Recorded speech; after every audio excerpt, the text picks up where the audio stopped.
Hey guys, today I got a special guest, Melissa Morrell, a good friend of mine. Melissa, how you doing? I'm good, thank you. Good. I'm super excited to have you on to get to know you a little bit more. Absolutely. So I always like to start out with the first question. What'd you do before real estate and what got you into real estate? Okay, that's a good one. I'll try to keep it short, but I usually am long-winded. Come on. We've got time now, We got right? time, yes. Okay, so actually before I got into real estate, my background was marketing and public relations. I went to the University of South Carolina, was a journalism major. So I did that for like a decade, mostly public relations in a corporate arena, but also at like a local PR firm in Greenville. So it was a nice, in some ways, not easy, but a nice transition into real estate. Because to me, whether you're pitching a story to a newscaster or a newspaper or a magazine, it's just the same thing as you're pitching a consumer your house that you're trying to sell. So you're trying to find like who's your audience, what are the unique selling points of that property, things like that. So it's a very similar type of, I guess, skill set, so to speak. Awesome. Yeah. And what kind of led you into real estate? It really goes back to my mom. Yeah. She was a real estate agent. So I'd been around it since the 80s, when I was younger. She was a school teacher and decided to get her license and then just evolved. She actually got away from teaching and went into real estate full time. And when I was pregnant with Ashley, our oldest, in 1998, she said, Melissa, why don't you get your license? I know you're still working in PR, but you're pregnant. You don't know, like, if you're going to come back to work full time, like what, you don't know. Because I'd never been a mom before. So got my license at the Wyatt Institute here in Greenville in 1998. I was actually super pregnant. I had to turn to the side during my state test because back then we had to go to Columbia to get our state test, our state exam. And I was so pregnant because she was due December 2nd, but she came November the 8th. So on Halloween, I was in Columbia a week before my child was going to be born. I didn't know it, taking the state exam. But I held on to that license for like 5 years before I actually used it. So I went back to PR. But I'm so glad that I got it. I mean, just always listen to your mom. Yeah. My children, are you listening to this? Listen to your mother.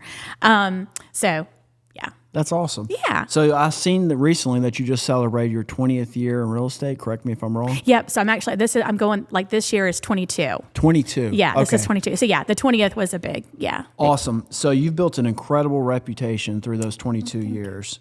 What do you think has been the key to your success?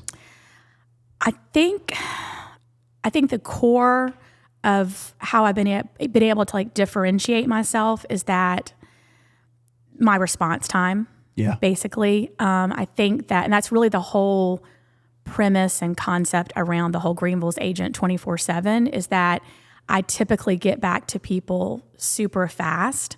I've had some clients through the years, if I'm in a listing appointment for an hour and a half and they've texted me and I haven't gotten back to them, they think I'm dead. So it's like, where is she? Yeah. I sometimes scare people on how fast I respond because, my phone, like all of us, it's kind of connected to our bodies. And whether it's an email or a text, I fire back. And I appreciate responsiveness.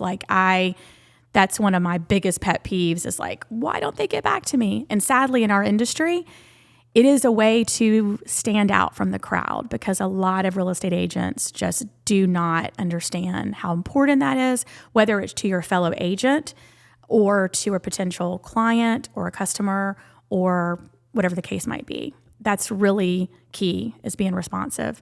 I think the other element is just always trying to make every single client feel like they're your only client. And that can be challenging, but everybody wants to feel, and they should feel special. And while I may sell a lot of houses every year, most people only do this a handful of times, if that, in their lifetime. So it's so important to to help those people through that process, make an impression, and then the referrals will come. So Absolutely. yeah, and you know that. There's a certain professionalism that I get when I'm starting to talk to somebody and they respond quickly. Like it just shows me that they're on top of their game and that they're very communicative. So Yeah, and they that's super care. important to They me actually too. care. Absolutely. You know. So that kind of leads me into my next question. You're known as the Greenville agent 24/7, quotation marks. What does that title mean to you? It's a lot to live up to. I've had some friends who are agents say, so if I called you at 3 a.m., would you answer? And I'm like, duh. No, of course not. But it's just the concept of I'm always working. I mean, it is part of who I am. And, not that you're defined by your profession, but real estate's different than, to me, a lot of other professions where you can kind of turn it on and off. I'm never off because you kind of become what you are, in this, whether you're out at dinner, at a charity event, or at Publix, or at the grocery store, the grocery store or a car wash. I used to embarrass the heck out of my kids early in my career where I didn't wear it today, but usually I have my name badge on and I always have business cards with me because you never know who you're going to meet. And it's always a way to connect with people and they start asking you questions about real estate and all of that. I love that. It's definitely, when I always joke with my family in a weird way that, when I die, I don't want to be like known as, oh my God, she was such a great real estate agent, because I think I'm more than that. But it's definitely part of who I am. And I take it very seriously what I do for a living. And I want others in my industry to do the same. I just want to always do the best I can for people. I love that. Yeah. It's important to always be branding yourself, especially in like a role where, it's you, yourself, and you. Essentially, yeah, my name's on that sign. Absolutely. Obviously, I'm part of a bigger conglomerate, Yep. so to speak. I represent a local company who is the best in this town, CDN Joyner Realtors, and of course, above that, the franchise, Berkshire Hathaway. So I want Warren Buffett and our former founder, CDN Joyner, to be very proud of what I'm doing in the community and for our community, for sure. That's awesome. Yeah. So was there ever like a defining moment in your career where you're like, I made it, like this is what I'm going to do forever? Yeah. I think I always knew that I would probably end up here. I just fought against it. Even going to school for marketing, you always knew eventually you probably would be a real estate agent. Yeah, I think I fought against it because I'm the firstborn of three. Definitely very strong-willed, independent. My mom, raised us to be that way. But at the same time, I'm like, I don't want to be a real estate agent. I think I just wanted to be different than her. But ultimately, I became her. But I think I always knew that I'd probably get there, and then it happened, and I'm so thankful for it because it's blessed me and my family, for sure. Greenville real estate market has changed a lot of ways over the years, coming from COVID or whatever. Yeah. Where do you think it's headed now with the new election and all that good stuff? Like, there's a big hype over election year, and Sure. who gets elected makes a difference. Like, where do you think it's trending towards? I think that, to me, COVID was a sort of a snapshot in time, but it changed the landscape for our area in terms of the influx of people from other parts of the country who came here for various reasons. And those are their reasons. Those are their personal reasons. But it also changed the benchmarks. It changed the values.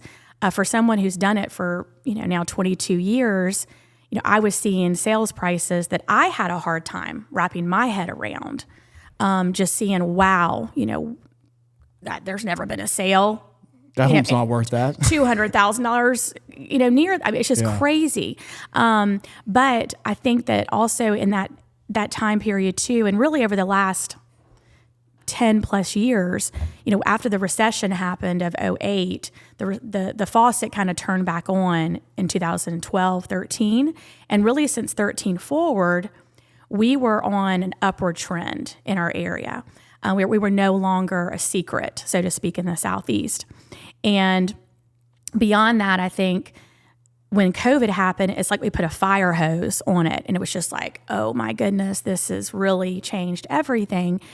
Certainly now with the election, no matter who you voted for, which side of the fence you're on, so to speak, I think just getting beyond the election. Okay, here we are. New person's in office. It's there's no more mystery. There's no more fear, so to speak. Obviously, we still live in a time where there's a lot of divisiveness, and it makes me sad sometimes. But I think that overall, what I have felt and seen is that there's a lot of positive energy and trend moving forward for our country and certainly for South Carolina. I mean, wherever I go in the country or the world, I always tell people, we are the best state in the union. I will embarrass my husband. Like I will say, he's like, why do you say this to people? I'm like, because we are. Historically, South Carolina is so small, but so mighty. Like we are historically have done so many things that have made a difference in this country. And Absolutely. I think we continue to do that. Yeah. And for such a small state, we have so many just incredible corporations. And BMW changed everything when they came here in 1992. They continue to change the landscape. Look what's happening in Woodruff and Duncan and Highway 101. It's crazy. It's crazy. A lot of growth. You got Tesla coming in and Fountain Inn. Absolutely. Volvo and Boeing, and you just look at our state. And before C.D. Ann Joyner, our founder, passed away, I think this was probably in 2011-ish, 10 maybe. I'll never forget at an event he spoke and he said, South Carolina will be the automotive capital of the world. That's awesome. Yeah. That's really Which is cool. pretty cool. And Yeah. you got the beach and the mountains. I mean, you can just go anywhere and do anything. Yeah, you can be in Asheville in an hour. You could be at the coast in 3 or less. Just always tell my kids, okay, nobody go to the bathroom. Nobody drink water, get in the car. We can get there in 3 hours if we don't have to stop. I'm from Charleston, so I love to go down there. Plus, you can get to the bigger cities of Atlanta and Charlotte. That I-85 corridor, Can't be good or bad, Yeah. it's there. So, Absolutely. yeah. So what's a common mistake buyers or sellers make that you wish more people would know about? Picking the wrong real estate agent. I'm just kidding. And how so? I'm kidding. No, that's terrible. I think that sometimes people, and this is not a bad thing, it's just reality. Sometimes people have to give that person their first shot. I got my first shot. Somebody had to give that to me. And everybody deserves that. But I think sometimes, you want to make sure you're aligning yourself with an agent that is truly experienced or knowledgeable or has some sort of competitive advantage, so to speak, to help you whether you're buying or selling. Typically in real estate, when you start out in your younger years, so to speak, you're going to be working with more buyers than sellers, which to me sometimes just doesn't seem to work in my head. Like, you're buying something and you're working with somebody that has never done it before. Brand new. It's scary, but it usually works out. I just think that it's important to, find someone that you don't have 22 years experience. I'm not saying that. There's a lot of people that come into this industry, whether you came from PR and marketing or business or another type of sales, or you were a school teacher. That doesn't matter. To me, it's important to have someone who does have the training and the knowledge and or the resources to make sure that you're well taken care of, because it goes way beyond to just opening a door and showing a house or sticking a sign in the ground. There's so many layers to this. And it is important, even though I'm an individual agent, I feel like I have a team around me, from photographers to videographers, stagers, people who measure, people like you who I can say, hey, I need a mover, call him. You have to have that team around you. And I think that's important too. And that just comes with doing it more and connecting more with people. And if you can bring more of that to your potential clients, the better the experience is going to be.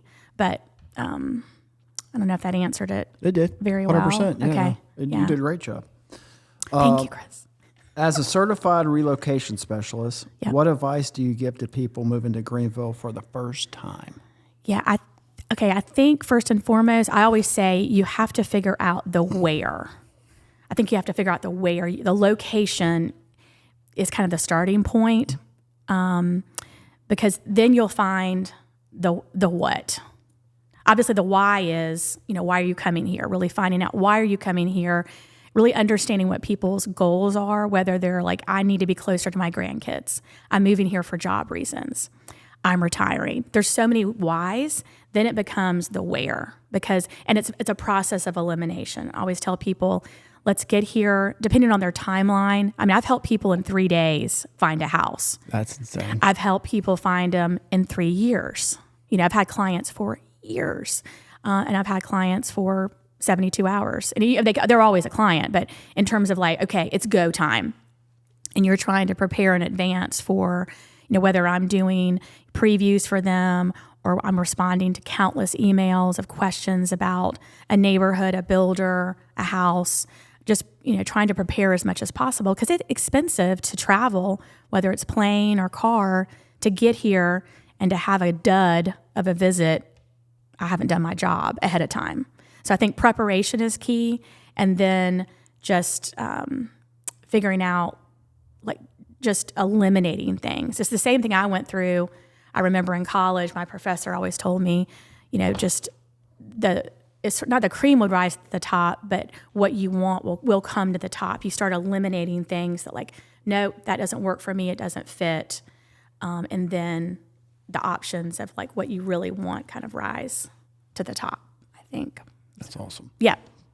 So you have reached the ranking of the #1 agent out of 500 agents at the Berkshire Hathaway location here. Yeah. What does it take to stay at the top of the industry for 13 consecutive years in a row? Number one, I've been very blessed, very, very blessed for sure. I think it's like, and this sounds silly, but I always say this, it's like being like Madonna. You've got to keep changing yourself and never become complacent or content. I'm not a spring chicken anymore, but I'm not like hobbling up the steps either. I'm in this sweet spot of I can work with people that are 25 or 85. And it's a beautiful place to be. And I want to kind of be there for as long as I can. Yeah. Because of course they're going to get older. Everything shifts and change, the seasons of life. But I think that just always, every single year, figuring out, okay, what can I do better? What can I do different? Setting goals annually, quarterly, monthly. And I mean, every single night and every single morning, I have, and this sounds so old school, but like I literally have a Word document on my computer screen. And of course, it's kind of, replicated on my phone of what I'm going to do that day, down to when I'm going to shower, how am I going to get food in my mouth, when am I going to go to the bathroom? Not really, but like you have to block and tackle, because I'm not just a real estate agent. I'm a wife, I'm a mother, and I do a lot in this community. So you just have to be really good at time management, and also be goal-oriented for sure. I compete with myself more than anybody else. That's who I compete with. It's like, come on, what else can you do? What can you do better? And recognize that, you're not always going to be number one. I love that. So I love competing with only yourself. Like, Yeah. people ask me all the time, oh my gosh, who's your competition? I don't have any competition. I don't pay attention to those guys. I wish them nothing but the best. Absolutely. But I'm focused on what I need to do next for me to be better. Right. Exactly. Yeah. And you're doing a heck of a job of it. So you're a luxury collection specialist. What's the luxury market like in the upstate right now? And what are the luxury home buyers, what are they kind of looking for in this market? Yeah. And that has changed tremendously. Believe it or not, before COVID happened, the luxury sort of sales number in our town was 500,000. Now it's like 7, right? Now it's 7. Okay. It's going to have to go higher. It's going to go higher. We've actually started to have discussions because, again, every Berkshire Hathaway franchise, because we're in different markets. I mean, 500,000 in California would be like a shack. Yeah, barely. It wouldn't have doors or windows. So every market is a little bit different. We pushed ours to 700, and because of how much the prices and the values have gone up, I think we're going to have to get to probably $1 million. I can't quote. I mean, I can't make that decision for the company or anything, but it's going to get higher. I think it has to get higher. And certainly we'll ebb and flow as the markets change, because we're not always going to be in a seller's market. We're kind of teetering depending on what zip code or MLS geo code you're in. We're getting a bit more balanced. It's not that prices have fallen. It's just that we still don't have enough inventory. And until that changes, prices will stay elevated, but they're not moving as fast. They're not moving in hours or a weekend. It's taking a couple of weeks, just a couple of months sometimes. Things are having to get recalibrated. But as far as the word luxury to me is very much, it can be abused, like the word love. There has to be a level of sophistication, of craftsmanship, of maybe an element that we just haven't seen before in the market. And sometimes, and not just our company, but across other companies in this town, I think sometimes we're probably reaching a little bit on the luxury element. It needs to be more than the price point, so to speak, because it could be a smaller home that just is just knocking it out of the park on terms of its, trim work or floor plan or absolutely location. I mean, you've got, Augusta Road, and you've got, Five Forks, Simpsonville, different markets certainly, but you can have homes that are equally luxurious, so to speak. And we're just seeing so many changes. And I think that with COVID, so many people were looking for home offices, and that doesn't really relate to spending more money or having a luxury home per se. Outdoor living, I think, is always going to continue to be an element, especially here in South Carolina. People want to be outside. They want to enjoy, we all have the pollen and it gets terribly hot here, but screen porches and ceiling fans and all that stuff, keep that stuff away. But are there any up and coming neighborhoods or hidden gems in Greenville that you like to point people towards? Oh my gosh, there's so many new neighborhoods. What's your favorite?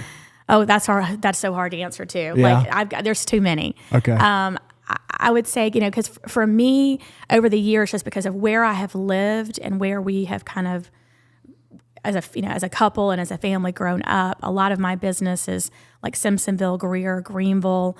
It's not that you won't see me pop up in TR or in Piedmont or off Augusta Road. It just doesn't happen as much. So I tend to be more of the suburban girl than I am maybe way out in the country or in downtown Greenville. It's not that I can't do it and don't know it. I just haven't done it as much, because you kind of grow where you are because of that referral network. Absolutely. I mean, there's certainly, there are neighborhoods looking back when my husband and I first moved here in 1995 that I'm like, oh my God, like, would we ever, be able to like live in a neighborhood like that? Or would I ever be able to sell a house that expensive? It's like, oh my God. But there's so many incredible areas. I mean, even though we live in Simpsonville, my family and I, we love to go to downtown Greenville. Likewise, I'm so proud of downtown Simpsonville and Greer and Fountain Inn and TR. There's so many like little pockets, and they each have their own personality. And I love that. And that's what's so fun about, I call it my 3-hour tour. I kind of play off the Gilligan's Island thing. And I'm like, when I have new people, I'm like, okay, I'm going to give you a 3-hour tour, and you can pretty much do this town in 3 hours and kind of show them the different areas. And that's where they can figure out, well, I do not like, Greer, but I sure love, North Main or whatever. So, because it's not about me, it's about what they want. So I know I did not answer your question directly, because it is so hard to answer. Like my favorite neighborhoods, because I'll probably make somebody mad. Yeah, no worries. That was perfect. That was great. So I know this answer, but beyond real estate, are there any local causes or initiatives that you're passionate about supporting? Yes, and you know that. Yeah, of course. But breast cancer fundraising and awareness for sure. I lost my mom, in 2014 to breast cancer. So, and I always get emotional. It doesn't matter how many times I talk about this. So yeah, it's definitely real estate. Why do I always cry? I mean, seriously, It's okay. It's like the ESPN. Remember those ESPN shows, and the guy would always ask that question, and those guys would just cry. Take your time. Jerry Maguire. So I think that real estate has given me a platform, and a network of people, and of course, breast cancer is definitely my passion for sure. And it, just like anything else, if you put your heart and soul into it, just continues to grow in terms of the things that I've been able to accomplish with such an incredible group of people and businesses supporting me. In December of last year, we created the Team Sammy Breast Cancer Foundation. And because that was one of my goals, I didn't want to continue just to be a girl putting on events anymore. It needed to be something that could live way beyond me, where our kids could take this over, my grandchildren could take this over if they, wanted to. And I'm meeting tomorrow with a local a local attorney, here in town that is helping us set up a 501c3. That's awesome. So where I'll be able to have the tax status behind that. And because obviously the Bourbon for Boobs event is kind of the climax of the month, so to speak. And with sponsors like you and others have been able to raise an incredible amount of money for Pearlie Harris Center for Breast Health. And, I think that just more and more awareness about, about Team Sammy, so many more people are coming to me about, could we do this? Could we do this? And I want to be able to say yes to everything. So I think having the foundation in place and having the tax status in place and that can take months because the IRS does not move quickly. I pray that we can get our application in this month. Unless you owe them money. Right.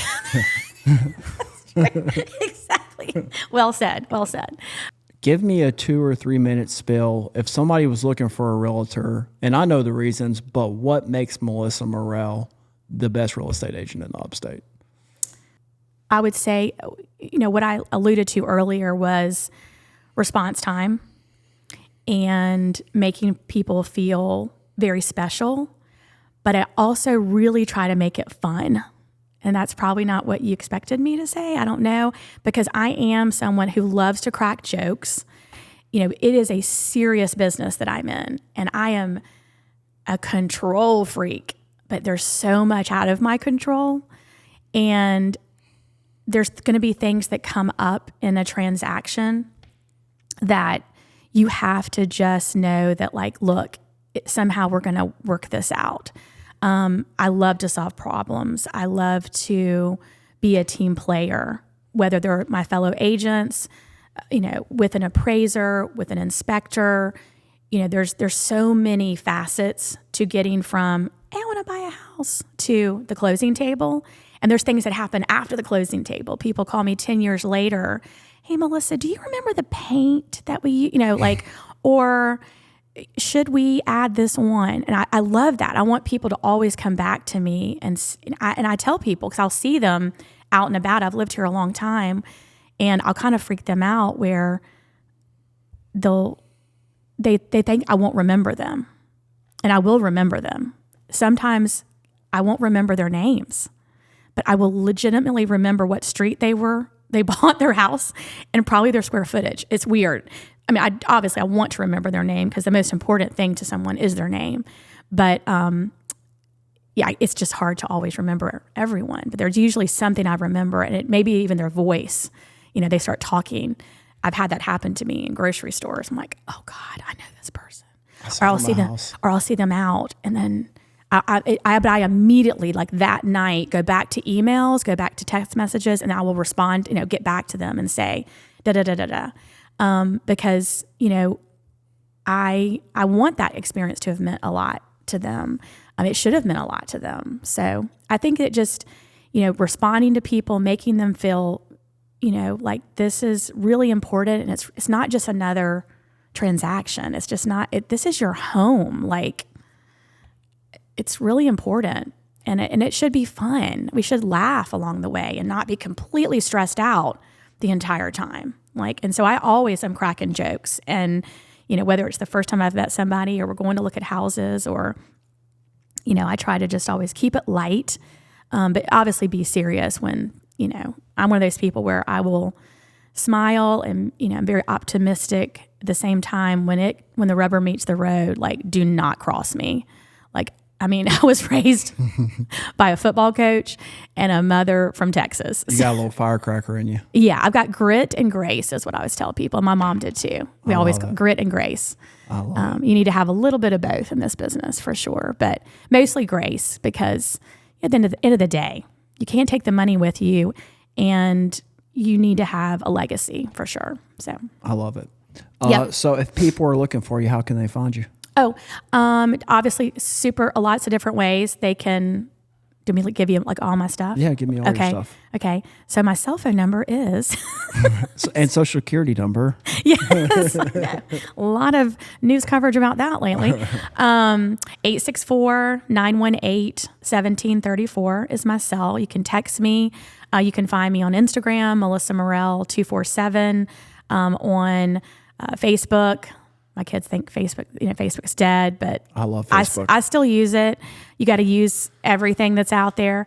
It's Melissa. It's actually my maiden name because I kind of joined when I was having my 20th high school reunion. So it's Melissa Sweeney Morrell. But you can pretty much just put in Melissa Morrell, realtor, and hopefully I'll come up pretty fast. You will. Yeah. And, but yeah, I always just tell people call, text, email, me, I'll get back to you, and help you in any way I can. So, awesome. Yeah. Well, thank you for coming Oh my on. gosh. Thank you so much. Absolutely. This is hilarious. I don't know when He's going to take some behind the scene pictures real quick and then we'll be done. Okay. Thank you so much, Chris. Absolutely. I appreciate you. 100%. And I'm proud of you. Thank you. Yeah. Awesome.